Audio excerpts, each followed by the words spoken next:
Good evening. I think we're going to go ahead and get started.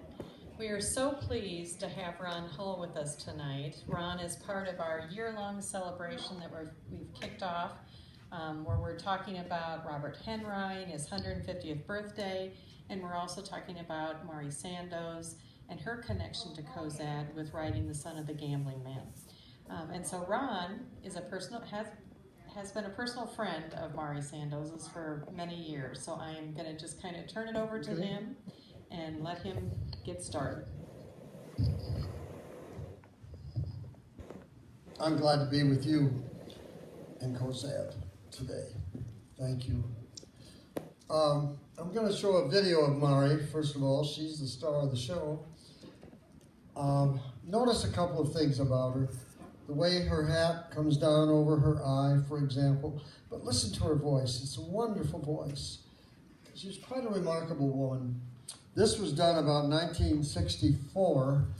I want to mention that at NET, Nebraska Educational Telecommunications, 1959, we got our first videotape recorder. 2-inch tape, that's way in the past. I was doing a TV program one night. I started there in 1955, and it occurred to me with Mari was born in 1896 in the Upper Niobrara region of northwest Nebraska. To these Swiss immigrants, Jules Sandoz and his fourth wife, Mary Fair Sandoz. That's not the beginning. Well, we consider the old Jules place our home, you see. My 5 brothers and sisters live around there. One of my sisters, she runs the old Jules place. And we all consider that home. That's still home to us. And I have an office in New York that I consider an outpost among the Aborigines, you see. Well, I hate to bring this up in view of the way people regard dropouts. But by the time you were 21, you had had more years teaching school than you had in school. Correct? Yes, that's You'd true. had 3.5 years of formal schooling. That's right. And then you became a school teacher and taught for 5 years. Well, you had to have an 8th grade certificate. An 8th grade certificate. No formal degree between your 8th grade certificate and an honorary degree, an honorary doctorate from the University of Nebraska. Nothing between. She believed that her brother, Jules, was typical of the way unaffected men express themselves. I did not understand Maria. I didn't never understand. Do you notice how she wore her hat down like this? If you read Old Jules, you know that her eyesight in the left eye was severely impaired. She couldn't see through that very well. So she always wore that hat to come down to here, so you would see this side of her face. She's very conscious of it. I might say, I knew her for the last 10 years of her life. I used to visit her in New York, and I'll get to all that. I want to say this about her. Winston Churchill said, "Courage is the first of human qualities, because it is the quality that guarantees all the others." And I think those of you who've had careers in life know how true that is. She was a courageous woman, in my view. She devoted her life to writing about courageous people. Us, the ranchers, the cowboys, the farmers, Native Americans, all the people that gave us this beautiful land we're in, the trappers, the buffalo hunters, the cattlemen. These are the people that populate her best books. She had an 8th grade education, no more. She simply willed herself to be a writer. Many of her characters are what she calls will to power individuals. Gullah in, I forgot the name of that book. I'll think of it. But she's one. Miss Marissa is a good example. Old Jules is a good example of people will to power individuals. And I always think there's a strong connection between writers and who they write about. They can't help but infuse part of themselves, their own personality, in what they're doing. Mari Sandoz was a will to power individual. she willed herself to be a writer. She did get married. It was an unsuccessful marriage. She married a guy named Ray McCumber. I knew her sister. I really loved her sister, Flora, a lot. And Flora told me that she married the handsomest man in the Panhandle. And he wasn't a too bad a guy. He wasn't a real strong man, I'm told. In fact, she with an 8th grade education, got a teacher's certificate, and she taught in a country school out there south of Gordon. $1,100 a year was her salary. She was supporting the guy, but he realized she wanted to be a writer, and he gave her, said, take $1,100 out of what we've saved, 1 year's salary, go to Lincoln, be a writer. And that's what she did. Now, I met her, see, that was like in 1924 or 25. I met her in 1956 at the State Historical Society. I was there doing research. I was working on a TV series back in 1956 called Yesterday in Nebraska. And it was produced with the State Historical Society, which, in my view, one of the best institutions our state has. It's a wonderful place. I hope you capitalize on it. In those days, she was at the height of her work, her career, her fame. She kept her hair. She had a lot of hair tied back in a bun. She kept it bronze. It was very beautiful looking. She only wore clothing that was earth colors, beige, brown, tan, like the sod she wrote about.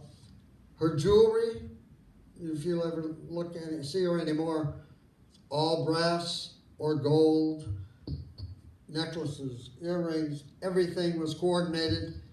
She wrote with a brown ink pen. You can look at her autographs in books around the state. It's all brown ink. And she always drew a little picture too. When you would say to Thelma or to Harry, whatever, and she'd draw a little picture of the sand hills, some Nebraska trees, whatever. She absolutely, she was a real Nebraskan. She was curious about everything. I think the reason that she and I became friends, that day, I met her, I stood back in the corner, I was doing this research, and I saw her down at the end of the hall, and I thought, oh, do I dare go over and say hello? I really want to. And then I thought, well, what if even if I'm rejected, what do I lose? So I went over and said hello, told her where I worked, educational television, very early in television history in our state. Came to Lincoln in 53, this was 56. ETV went on the air in Lincoln only in 54. And she was intrigued immediately by television. And that interested me. I was able, 2 years later, to talk her into doing a 7-program TV series called Creative Writing with Mari Sandoz. The first day on the set, she sat in front of the camera and she said, not on the air, I would rather face a rattlesnake than that camera you're aiming at me. It was off to a little rough start, but I'm getting ahead of myself. This is important to know about Sandoz. She was a very effective public speaker, but she didn't like to take time away from her own work. She worked all the time. If it wasn't research, it was writing. She wrote 19 books, major books. She spent at least 3 years on each book.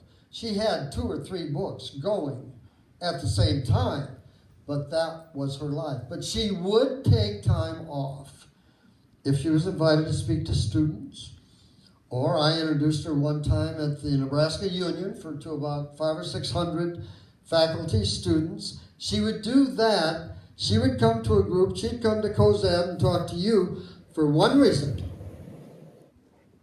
She wanted to be a catalyst to get you to think about telling your story. I got this from her, I didn't make this up. She would look you in the face and say, you have a great story to tell. We all do. It takes two things to write a story that's worth other people's time. One, you have to have an appreciation of how much work is involved. As she would say, writing isn't writing so much as it is rewriting, refining, rewriting, throwing it away, start over, and write it again. That's the kind of writing she had to do, and that's the kind of writing each of us have to do. I wrote a book, I thought I had it in here, but I don't. Anyway, that's the first thing you've got to understand. It is hard work, but you can do that. The second thing, she said, you have to be scrupulously honest. Now, if you're going to write about your family, parents, your hometown, people around you, you tend to soften things a bit. Mari Sandoz never softened anything. You can't. If you're going to write something worth somebody else's time, which is your most valuable commodity.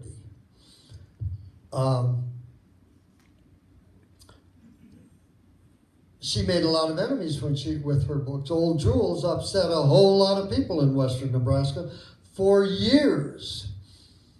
I'll tell you a story. You know, she didn't feel she was accepted in Lincoln by Lincoln Society.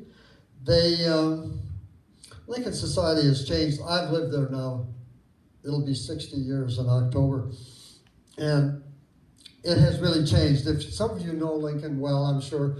It used to be controlled by the O Street gang. They all had offices on O Street or nearby, and they owned all the businesses and everything. And those families are still there. I know a lot of them, and they're wonderful people. I'm not putting them down. But back in the late 20s and early 30s, she felt not accepted.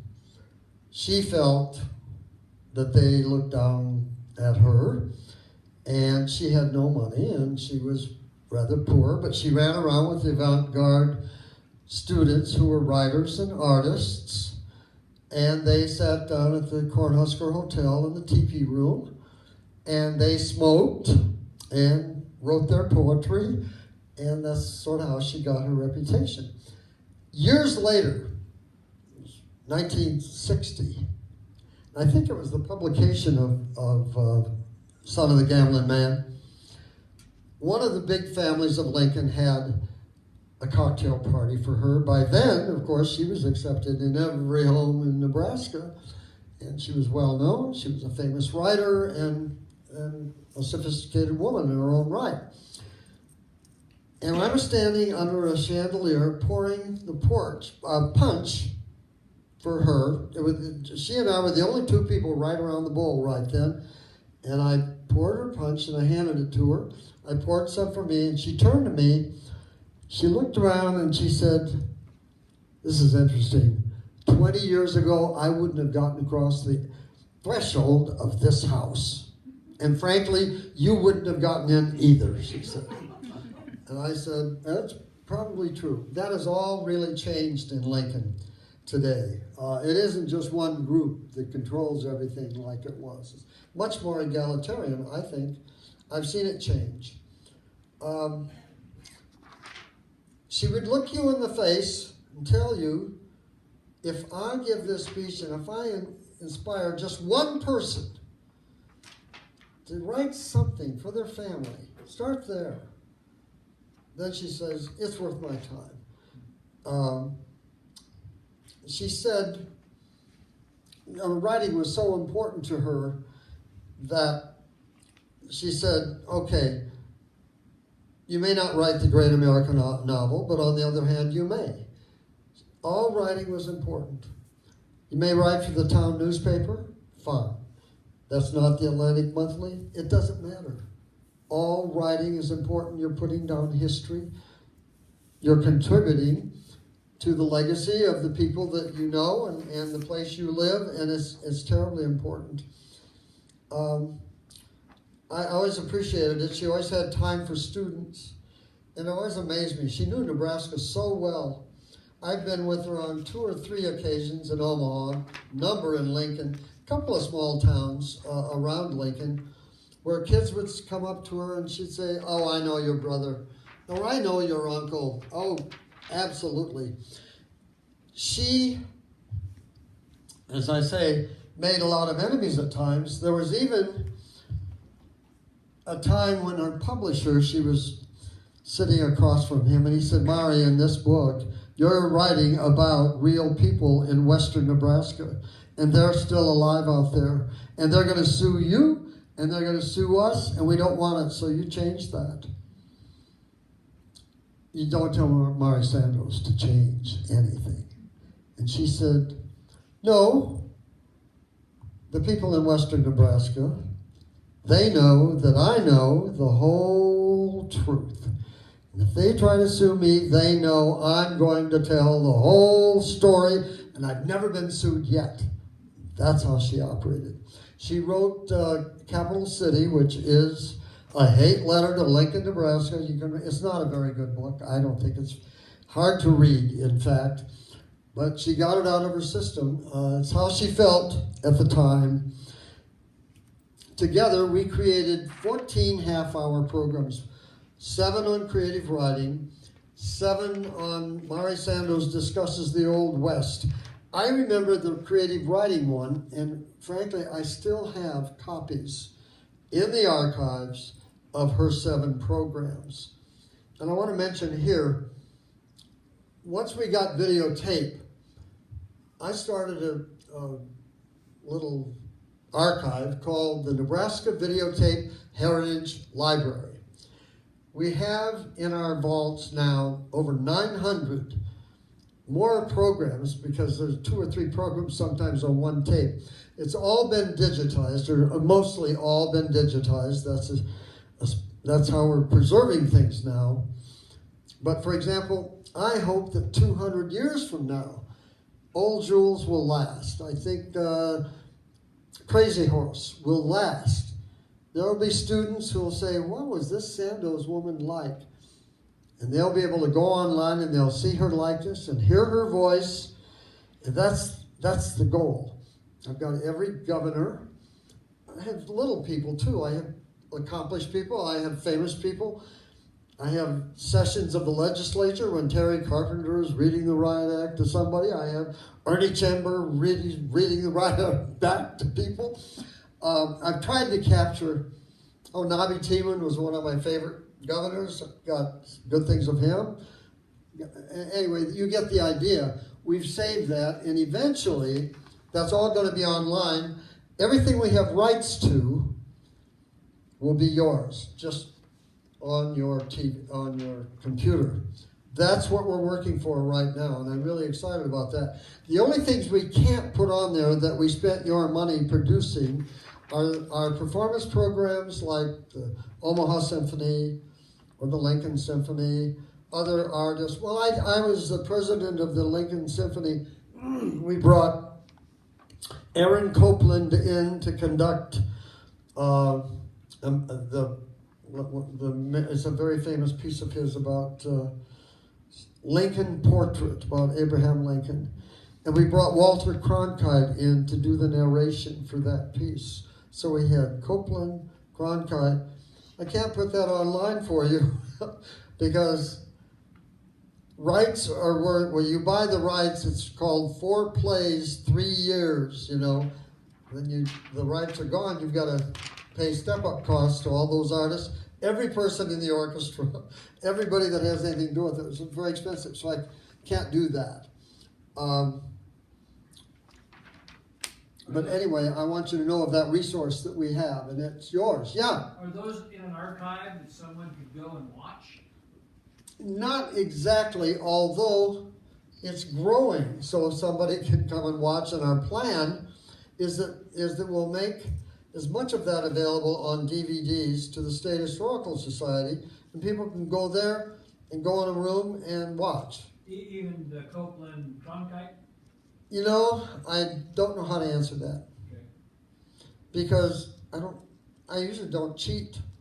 But every now and then I think, oh, somebody ought to see this. It's so good.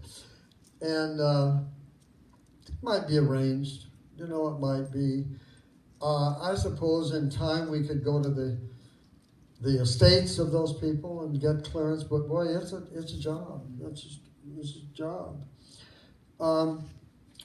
A big point of Mari's when she writes is that you must be working on more than one book at a time. That was just her philosophy about doing it. Because she said, there's that wonderful moment when you have this idea, it flashes through your mind, you think, oh, that's what I'm going to write about the next book. It just, your whole spirit rises to this point. And she says, you probably never get back to that point again. Never quite that same surge. You worked for 3 years, you make compromises, you do the best you can, and here's what you've achieved. But that's all right. Before you get to that point that you're going to send it off to the publisher, get started on this next inspiration that you have. I'm going to do this now. It really puts you in good stead. She gave a couple of examples of how you fall in love. People fall in love with the words they write. I think all of us fall in love with. We write a letter, we write an essay, we fall. You don't want anybody to change it, you know. Well, she said, you create some characters in a book, and you're a little god. It's a god complex, she said. And you don't want to send it off, and you don't want some editor to change a word, and you really are proprietary about that. But it comes to the point, you've got to send it off. She said it's easy to send off if you got the book up to a certain point, you get lost in this next research and this next book that carries you on to the next thing that you're going to write. She said, you know, your first book may fail. Second book may fail. Third book, you may really hit it big. And she said, fine. Publishers love that. They'll bring out your first and second book in paperback editions, and you'll get new audience and new paper. That's how she did it. She also gave this example of a young man that she knew. Frank Lockridge was his name. He would send her chapters of this book that he was writing. And she said, I read about 6 chapters, and I knew this was good. She said, and I knew how it would be resolved. I wrote back to him, and she said, I told him, I said, it's going to be wonderful. Now, you can finish this up. We all know how that's going to be. Start your second book. Do it. Start your second book. Based on experience. This was 1947. The young man, Frank Lockridge, wrote the book. It was called Braintree County. MGM made a movie with Elizabeth Taylor and Eva Marie Saint. Montgomery Clift. Book of the Month Club bought it. MGM paid $150,000 for the screen rights. Reader's Digest serialized it. He made $250,000 the first 6 months the book was out. 1948, figure out how much $250,000 was. And Mari said, I didn't see him very often, but I got letters from him now and then, and I just said, it's important.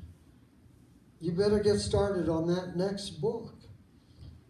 And he wrote back and said, I am having such a wonderful time. Well, he was a good-looking kid, He was interviewed on all the national radio stations, and he was being interviewed everywhere, and people were paying attention. He said, I'm having such a wonderful time, and I've been writing so long, I don't want to start writing yet.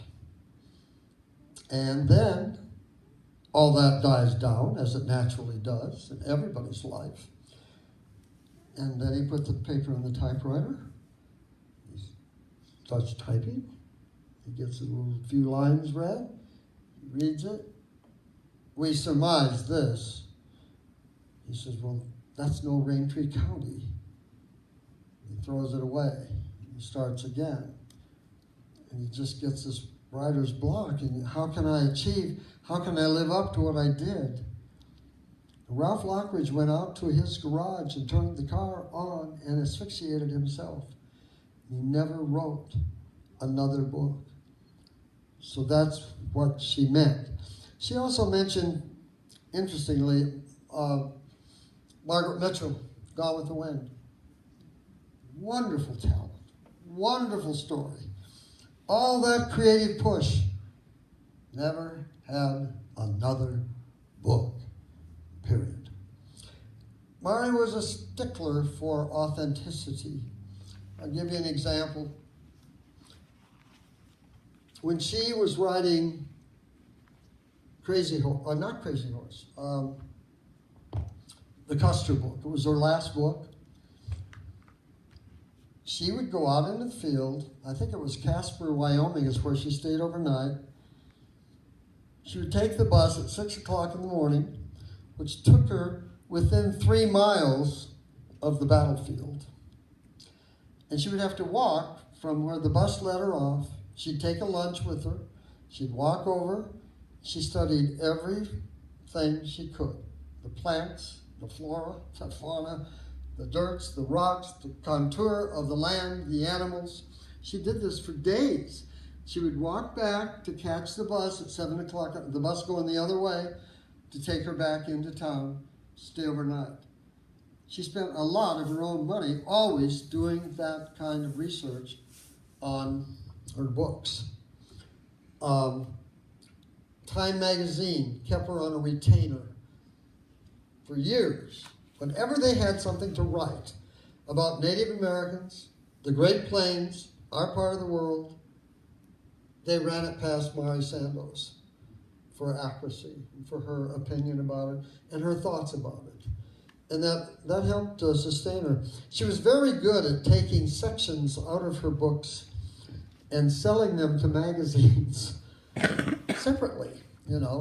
Just grab a whole thing out and some of the big magazines in the country, and she made good money. She could make $6,000 off of a 2,000-word essay, or something about her. That's how she kept going. She would admonish you as a writer, write about what you know about, write about your part of the world. She said, I chose as my part of the world the Great Plains. She had this plan to write, 6 books. She called it the Trans-Missouri region. 6 books about modern man's incumbency on the plains, going from the Iron Age on up to the present day. She came up with that plan in 1921. And by doing that, picking that one area, all those years she worked and all the research she did, all of it applied to anything she wrote. She said, I don't see how James Michener did it. He wrote Hawaii, then he wrote Iberia, then he wrote the Afghanistan book, then he's back. She said one thing, he had about 100 people working for him that I do not have, but she said, that takes a special genius. She didn't put him down. She said, I can't do that. That's not how I can work. But she made up her mind. In the first book, she followed her advice, was Old Jules. Now, her father, I hope some of you have read Old Jules. Jules was a very complex man, and he was pretty cruel to his family in instances, and to her. And he said to her, after she went to Lincoln to be a writer, He said, you know, Marie, she was Marie Sandoz. I consider artists and writers the maggots of society because they live off the labors of other people. They tell their stories, they paint their pictures, they draw their whatever. They get their inspiration and put it down, and it all belongs to somebody else. Well, she was married. The first thing she got published was a short story, which is awfully good, published in the first edition of the Prairie Schooner magazine, which is a prestigious magazine at the University of Nebraska and in the United States for poetry and short stories. It's called The Vine. It's a beautiful story. And it's signed Marie Macomber. It was Ray Macomber she married. But they were divorced. And after that, when her father was dying in the Alliance Hospital, old Jules, she was there by his bed, and he said, Marie, write my story. And that was giving her permission to do it. She wanted to do that. And she really started then doing the research there in Alliance, on the home place, up in the Niobrara, all of it. Started in 1930. And she worked on it for many years. I can tell you that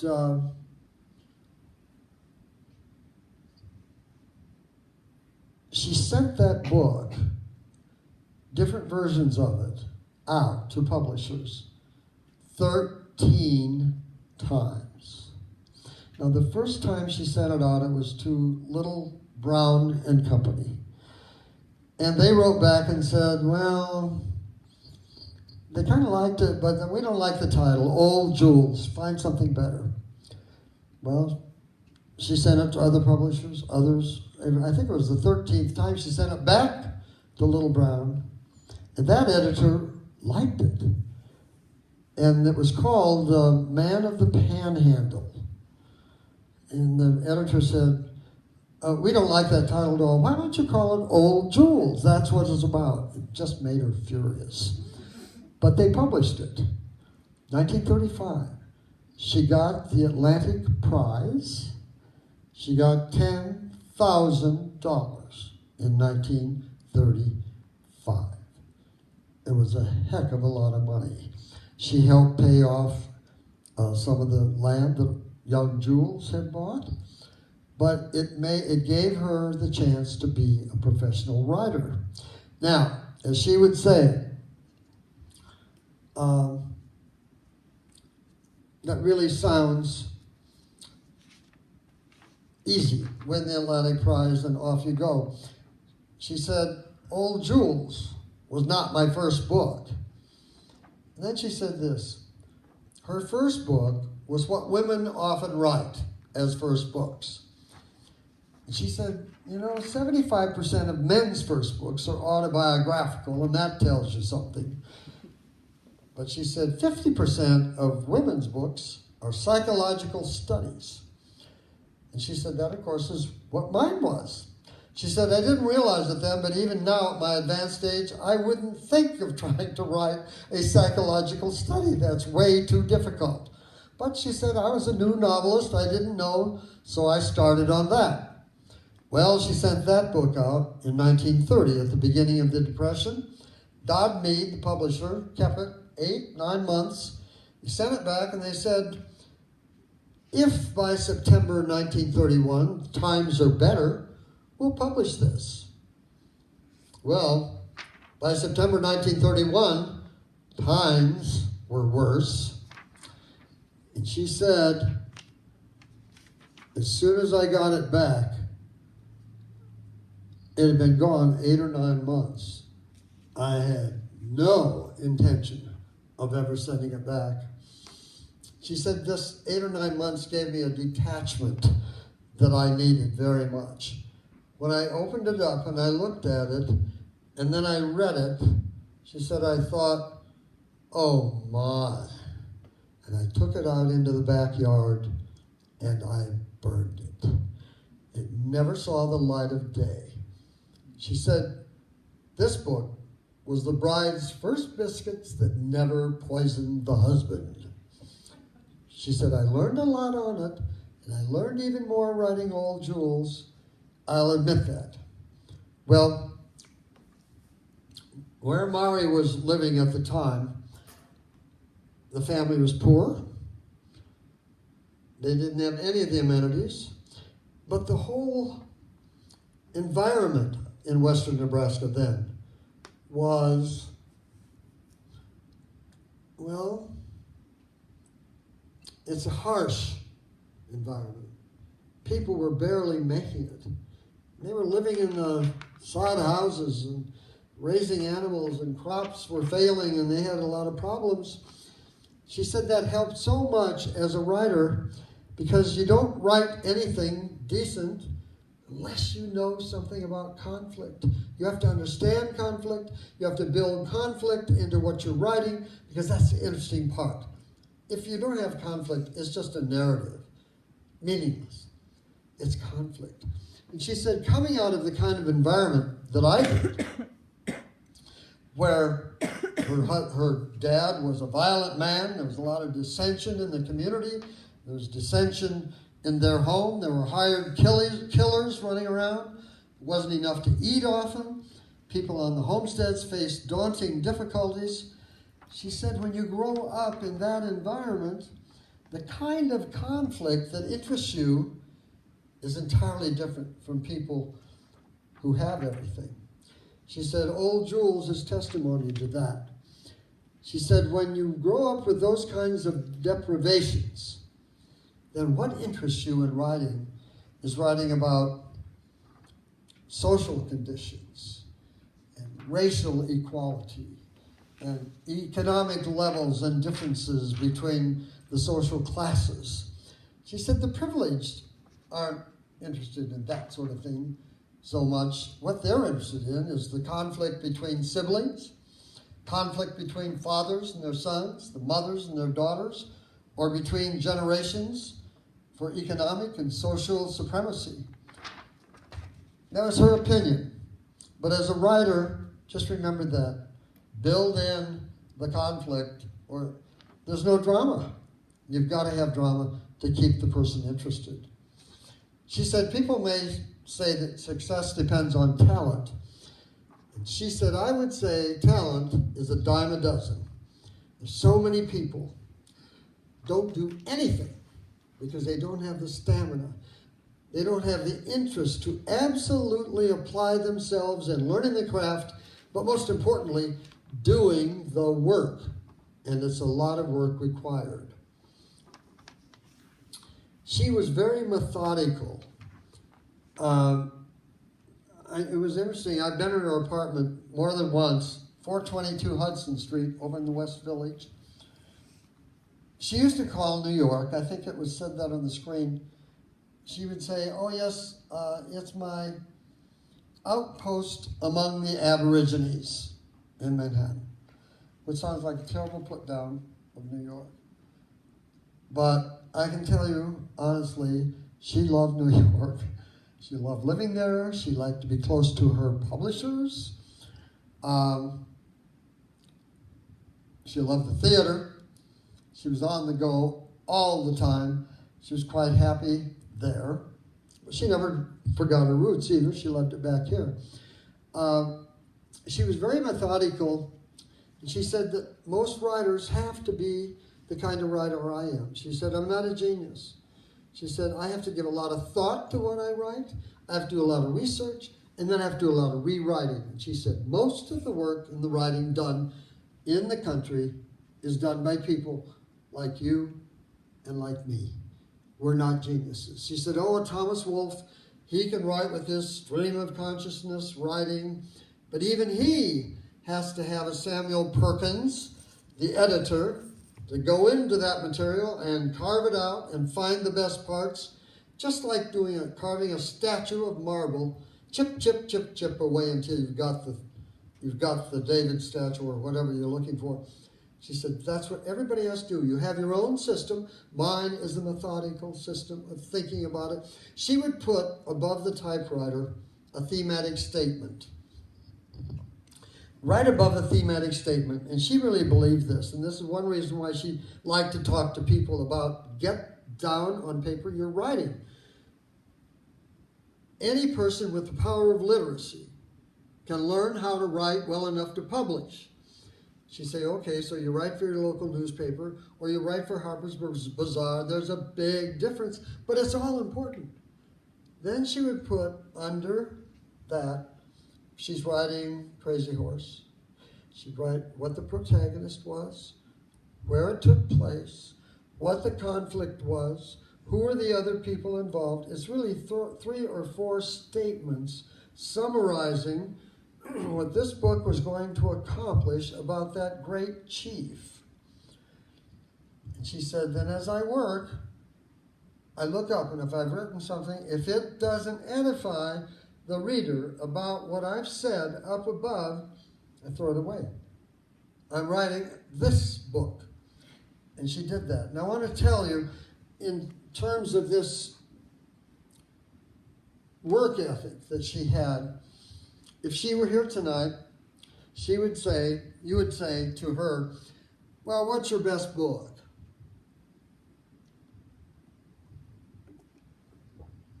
Every artist gets asked those things. What's your best performance? What was the best dance you did? What's the best whatever?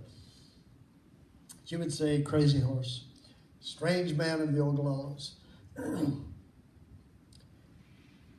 She told me this story with such fervency and everything. I really believe that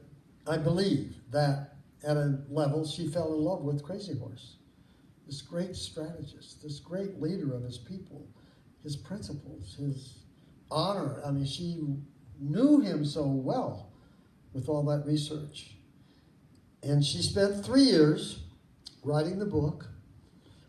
And as I mentioned her apartment, she had a faux fireplace here. Oh, I have to tell you, on the fireplace was one of her awards. It was a Western Writers Book Award. It's a little statuette about that high, and it's a cowhand.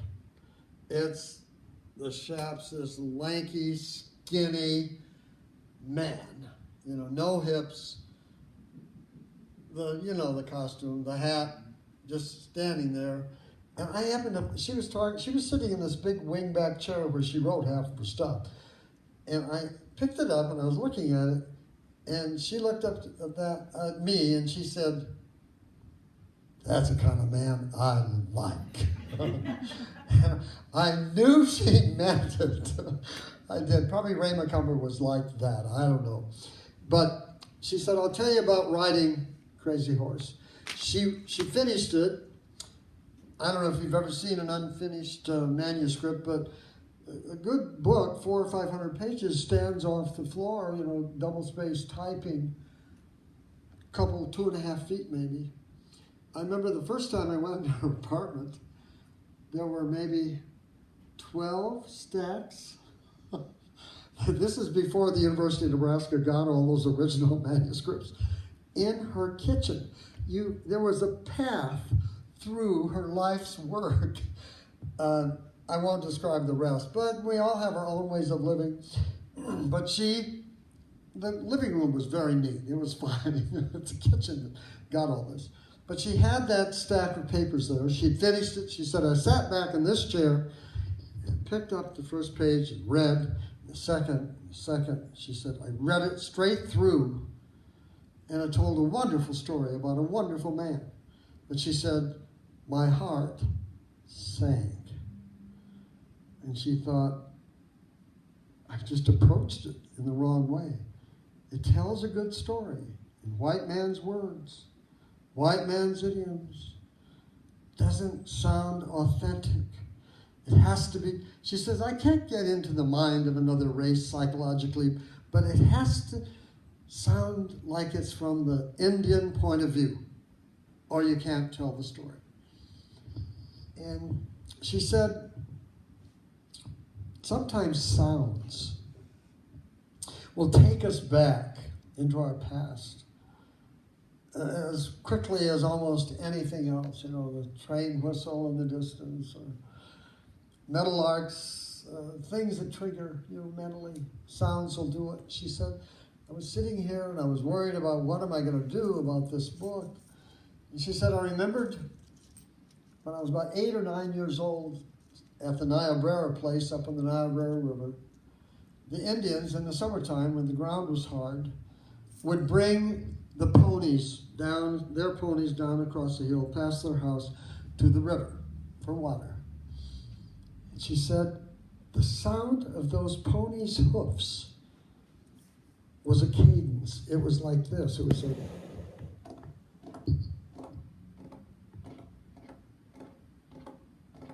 she said, I heard that cadence. I heard those horses. Da-dum, da-dum, da-dum. She said, I was back there in 1898 on that place. It brought it back. She said, I looked at that manuscript and I thought, that's what I'll do. She started over. She had the manuscript, but she rewrote the whole book. And she wrote it in such a way that she built this cadence into the narrative of the sentences of the book. She said, now you can read it. I don't know if it works for you, but she looked right at me and she said, it worked for me, and I sent it off.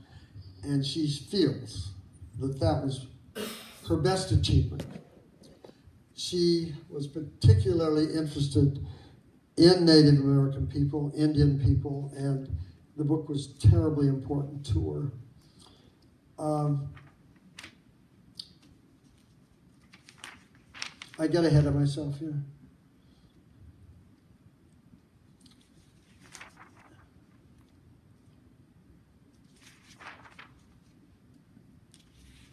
I've told you all this.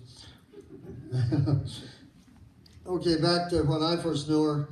I was working on this series with her in 1959, and we did the work over at the State Historical Society, and she had a little carol over there that they let her use all the time. The main, as we were working on creative writing, was all her material. The only thing I had to add to help her to make the television interesting to the average person was I tried to get her to use personal anecdotes about her life to illustrate her points, what she meant. Working with her, I realized that you learn a lot about a writer. If you read their work, there's a lot of themselves in that work. They don't totally divorce themselves. They can't. But I learned in working with her, there was about 3 months that we worked on that, I was learning a whole lot about her as a person. And one day, she looked at me and she said, why do you keep calling me Miss Sandoz? It's so formal. And I said, well, what do you prefer? Excuse me. She said, well, my friends in New York call me Sandy. She saw my face and she said, she knew I could never call her Sandy. She said, all right, call me Mari. And I did. I called her that till the day she died, practically. I will tell you about her name. She was Marie Sandoz. Go out west. She has relatives out there. I knew all of them except one of her brothers. I didn't get to know him. I knew young Jules, and I knew Flora, of course. Knew Caroline very well. They all call her Marie. She's Marie Sandoz. But her agent, once she had an agent, said, we need to find something more interesting than Marie. Why don't you drop the E? Sandoz is perfect, she said, but E, drop the E. And Mari said, oh, I like it. And she was Mari Sandoz. She wanted to be called Mari Sandoz. That's why I called her Mari from then on. Look at her books. They're all signed, Mari Sandoz. Well, and then one other day while we were working, we'd take a break, and she would say, where do you go when you go on your break? I used to smoke. I quit 40 years ago, but at that time, I smoked. I said, well, I go out to the landing, out to the freight, where the freight elevator is, and I sit on the landing of the State Historical Society and I have a cigarette. She says, well, why didn't you tell me? And I said earlier today, I really wish, there are snapshots in our life we wish we had. This is one of them. I'd love to have a picture. Mari Sanders and me dangling our feet off that dock, and both of us smoking my Pall Mall cigarettes out there in 1959, if you will. Like Neihardt, Mari Sandoz, those two series that we did that spring of 1959 brought a whole lot of new viewers to us. And we sold a lot of books for her. That was particularly true later as we reached and grew, that Neihardt was alive until after we had the network. He died in 73. We did I have in the archives about 40 hours with John Neihardt, 18 hours with Sandoz, and I explained I've got all those other people. They both brought us viewers, and we sold their books, and I feel good about that.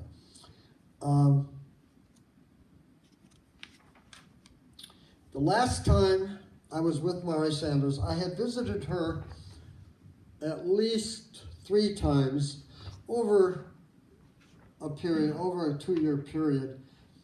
She had had breast cancer and had a mastectomy, and she was able to celebrate the 5 years of being cancer-free, and she was so pleased. And it was less than a year later that the cancer came back. This time she had bone cancer. Oh, I should tell you this. A year before she died, but she was at St. Luke's Hospital because of the cancer. And Warner Brothers had written to her and said they wanted to film Cheyenne Autumn. And she said no. She didn't want them messing up the history. She wanted people to get the right story from her book. She said no about 3 times. They wrote back and they said, look, what you wrote about is a historical incident. We have our own script. We want your title, Cheyenne Autumn. She was furious. You can read the letter she wrote to me about that in Helen Stauffer's book, The Letters of Mari Sandoz. She found that and it's published. But her agent said, oh, come on. Tell them you'll let them have the title if they will put on the screen, based on the book by Mari Sandoz, and then they'll bring out the paperback to go with the movie, and you'll make a lot of money, or some money. And she said, oh, she loved it when her books were successful. Why not? And she did that. She got $7,500 for the title for that film. Now, what I didn't tell the people today,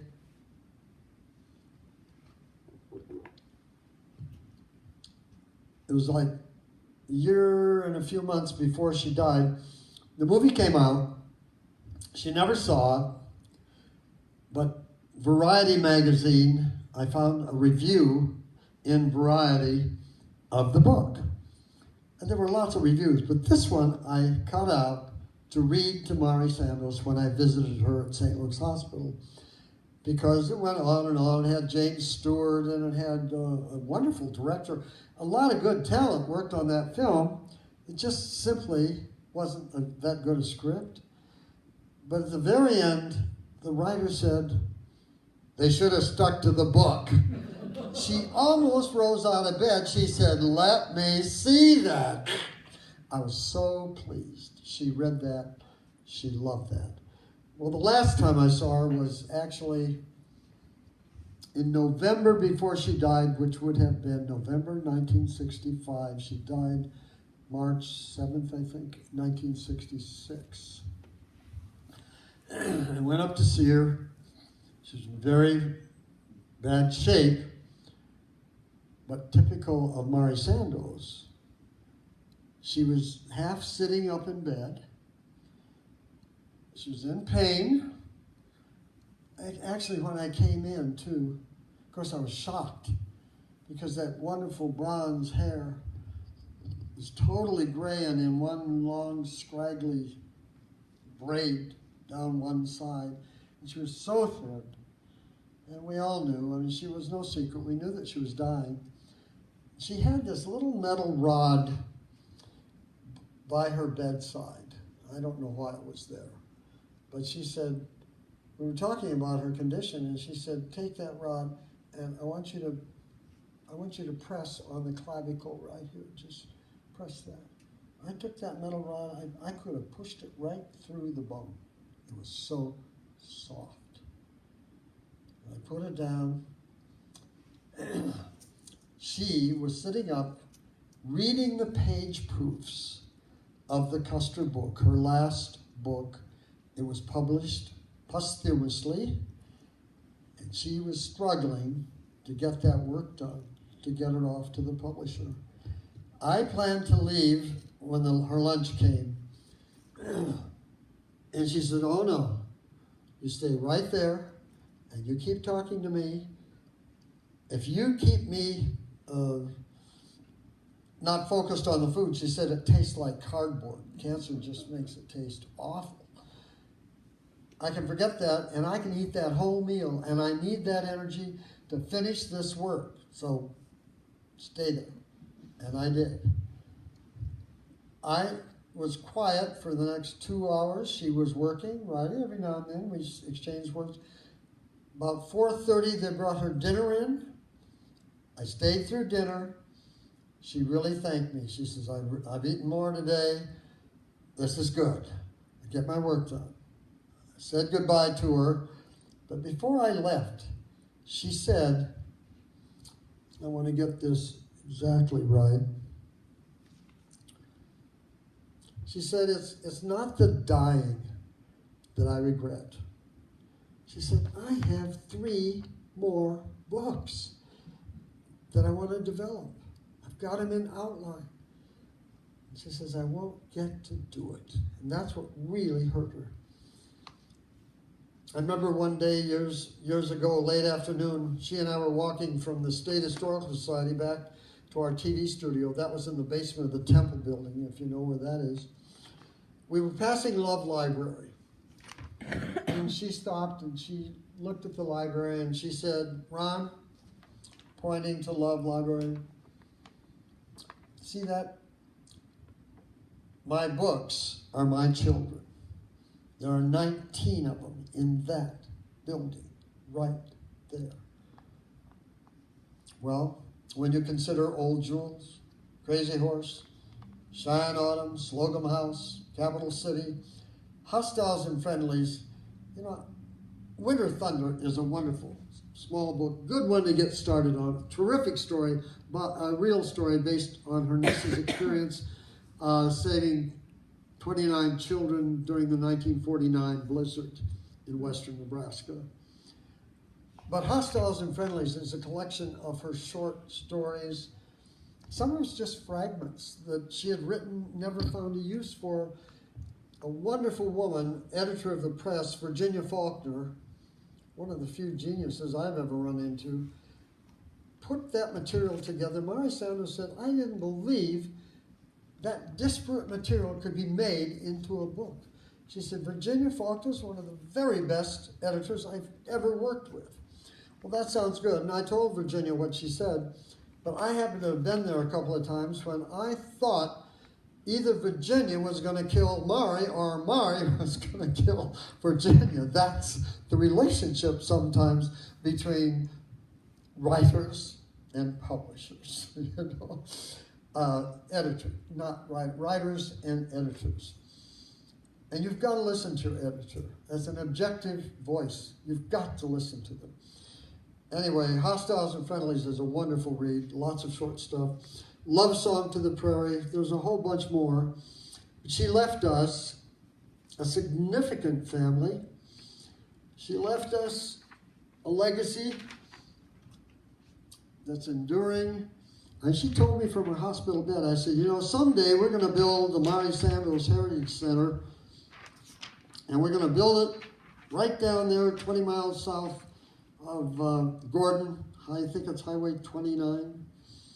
It's we got it named. I went to the highway department. It's called the Mari Sandoz Sand Hills Trail.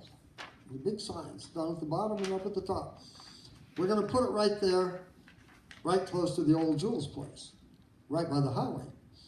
Well, she said, oh no, I said, we're going to do it on the Chadron State College campus. And she said, no, I want it down the highway by the old Jules place. And I said, nobody goes there. I mean, she said, 50 years from now, it'll be as easy to get to Highway 29 as it is to get to Omaha. Well, it's over 50 years, Mari, and not too many people go by there. We raised $2.2 million and renovated the old library building on the campus. It's the Mari Sandoz Heritage Center of the High Plains. It's an indigenous part of the college. I'm really pleased with what they've done there. And we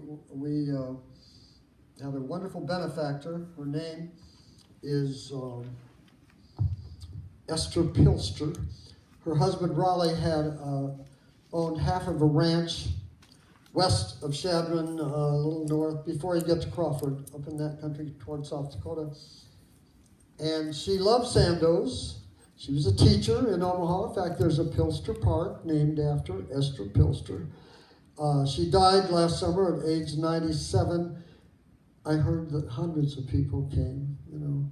Teachers plant seeds. And she gave us that half of the ranch. I went out to Chadron. I was president of the society. And it's one of the nicest moments of my life, that auction. We had a good auctioneer. I don't know, about 15 cowboys, most of them. Young and old men, mostly men. Jeans, cowboy hats, unimposing, nice, friendly people, greeting everybody. Hello, hi Jake, and hello Joe. Everybody sitting down. And I was in the back, so I could see them. And they started the auction. It started at $500,000. And if I had $500,000 bid on anything, you know, I'd be back there waving my hand.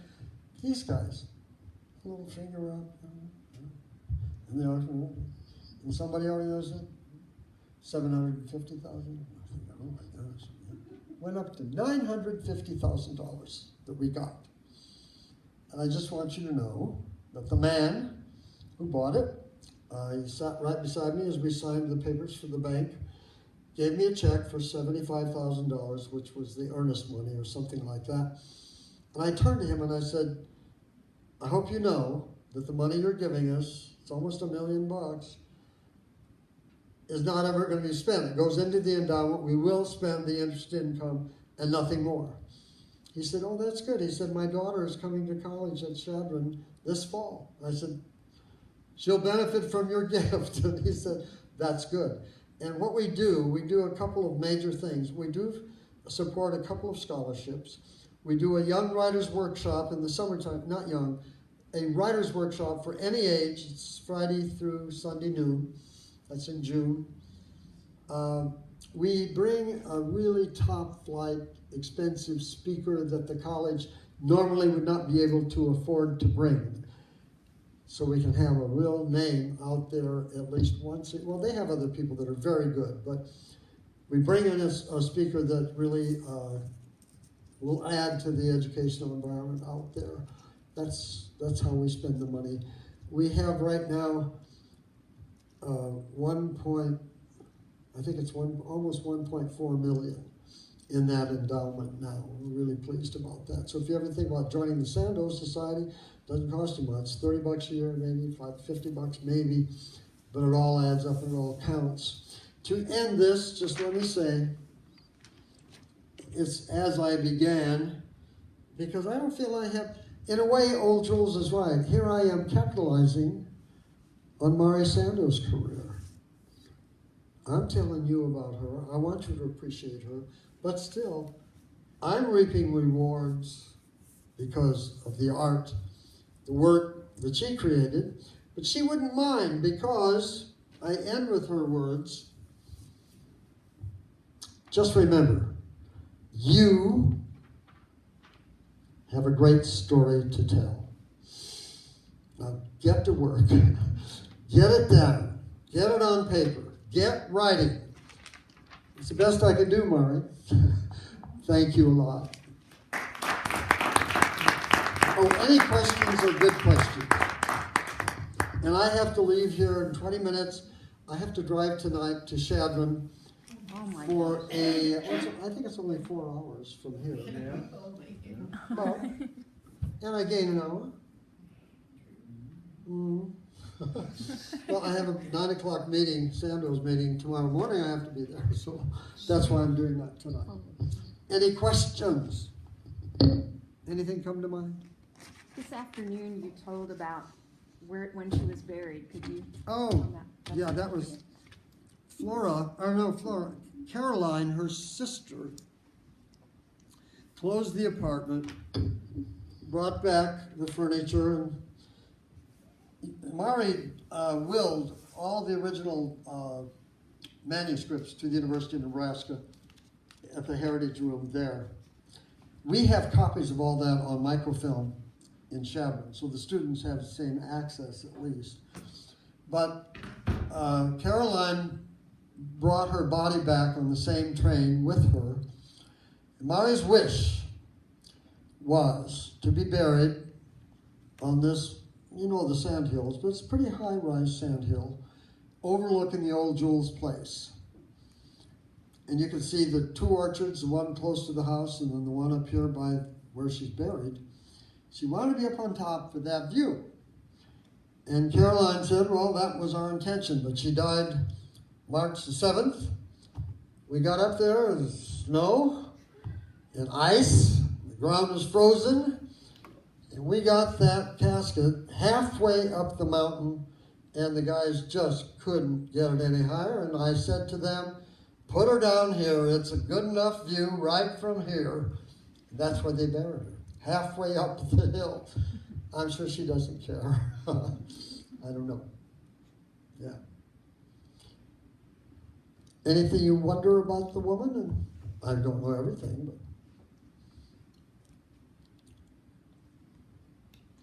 George literary critics, what would be her critics? What did they say about her writing? She did have critics, and you know, some books are better than others.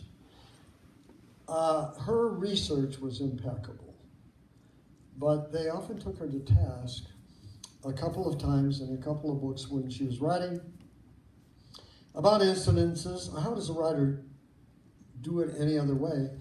Nobody was there, and you have to, based on what you know and what you assume, there are some assumptions that so-and-so Crow Dog said this to so-and-so because the outcome was this, for example.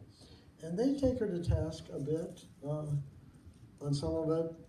I have seen so many places that they say that Crazy Horse is the definitive biography that no one will ever touch. It is the book. Old Jules has that kind of acceptance too. I think Miss Marissa is an awfully good story. It's based on fact. It's a novel. It's based on the life of the first female graduate of the University of Nebraska Medical School who went out near North Platte was down by Sydney to practice. Miss Marissa, she wrote that with a view toward having a movie made. She really fashioned it as a movie. And MGM got the script. We know that. We also know that about, 5 or 6 years later, they came out with a movie called Strange Lady in Town, starred Greer Garson. It's all about, it was in Arizona, a female first doctor in the West, and Sandoz always felt that her book at least had inspired that script. She didn't like it much, but that's show business. You're the youngest one here. Do you have any questions?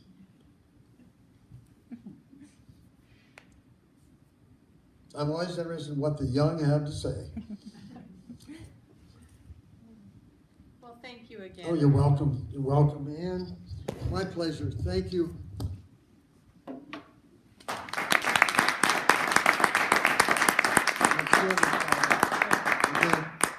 Thank you.